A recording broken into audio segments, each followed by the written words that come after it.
Lemon മീഡിയയിലേക്ക് എല്ലാ പ്രേക്ഷകർക്കും സ്വാഗതം. പല മേഖലകളിൽ വ്യക്തിമുദ്ര പതിപ്പിച്ചവരെയാണ് ഞങ്ങൾ പലപ്പോഴായി പ്രേക്ഷകർക്ക് പരിചയപ്പെടുത്തിയിട്ടുള്ളത്. ഇന്ന് കണക്കുകളുടെ ലോകത്തിലൂടെ പഠനം ആരംഭിച്ച് ഒടുവിൽ എംബ്രോയിഡറിയുടെ വിശാലമായ ലോകത്തിലൂടെ സഞ്ചരിച്ച് ഇപ്പോൾ കേക്കുകളുടെ അത്ഭുത ലോകത്തിലെത്തി നിൽക്കുന്ന ശ്രീമതി രജനി കൃഷ്ണയാണ് നമ്മുടെ അതിഥിയായി ചേരുന്നത്.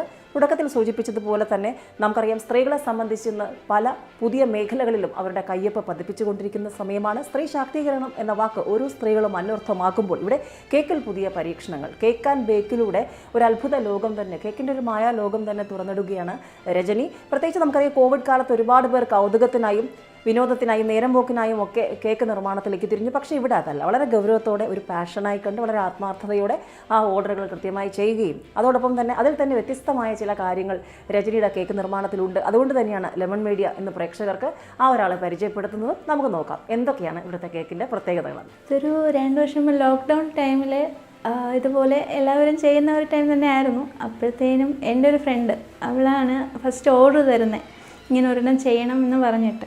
പക്ഷെ അപ്പോഴും എനിക്ക് ധൈര്യം ഉണ്ടായിരുന്നില്ല. പക്ഷെ അവളുടെ ഒരൊറ്റ ഇതിൽ ഞാൻ ചെയ്ത് തുടങ്ങി. പക്ഷെ അത് ഒറ്റ ദിവസം കൊണ്ട് സക്സസ് ആവുമെന്നും പ്രതീക്ഷിച്ചതല്ല. പിന്നെ അതിനുശേഷം ഞാൻ പ്രതീക്ഷിക്കാണ്ട് ഓർഡറുകൾ വന്നു തുടങ്ങി. പിന്നെ അതിലൊരു തോൽവിയായിട്ട് പോയില്ല. അപ്പോൾ വിചാരിച്ചു എനിക്ക് കോൺഫിഡൻസ് കിട്ടി, ചെയ്യാൻ പറ്റും എന്നുള്ളൊരു കോൺഫിഡൻസ് വന്നു. പിന്നെ അതൊരു പ്രൊഫഷനാക്കി മാറ്റാം എന്നുള്ളൊരു ഇതിലോട്ട് പോയി. ഞാൻ യൂട്യൂബ് ചാനലിൽ നിന്നാണ് പഠിച്ചത്. ചിക്കൂസ് ഡയൻ എന്ന് പറഞ്ഞ യൂട്യൂബ് ചാനൽ, രശ്മി ചേച്ചിയുടെ.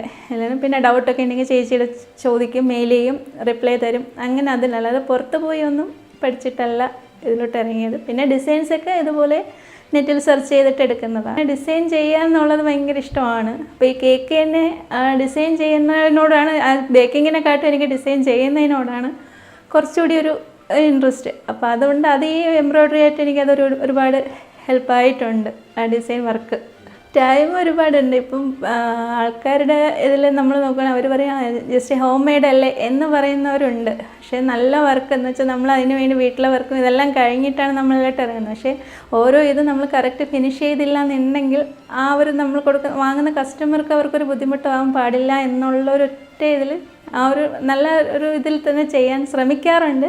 ഇതുവരെ മോശം അഭിപ്രായം വന്നിട്ടുമില്ല, ടേസ്റ്റിനായാലും ഡിസൈനായാലും. വീട്ടിൽ മോളുണ്ട്, അപ്പോൾ അവൾക്ക് കൊടുക്കുന്ന എത്ര നമ്മൾ വൃത്തിയോടെ കൊടുക്കുന്നു അതേ രീതിയിൽ നമ്മൾ പുറത്ത് കുട്ടികൾക്കും കൊടുക്കുന്ന അത് വേണം എന്നുള്ളൊരു നിർബന്ധമുണ്ട്. അപ്പോൾ അതുകൊണ്ട് ആ ഒരു ഇത്രയും കെയറോടുകൂടി തന്നെയാണ് ചെയ്യുന്നതും.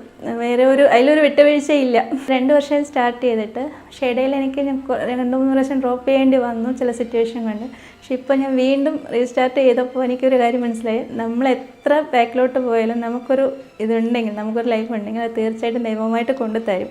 അതിൽ യാതൊരു തർക്കമില്ല. അതുകൊണ്ട് തോറ്റ് പിന്മാറണ്ട എന്നതാണ്. തോറ്റ് പിന്മാറി ഒരുപാട് ഇതുണ്ട്, എന്നാലും പറയാണ് തോറ്റ് പിന്മാറണ്ട. കാരണം നമുക്ക് അതിനുള്ള വഴി ദൈവമായിട്ട് എത്തിക്കും, അത് ഉറപ്പാണ്.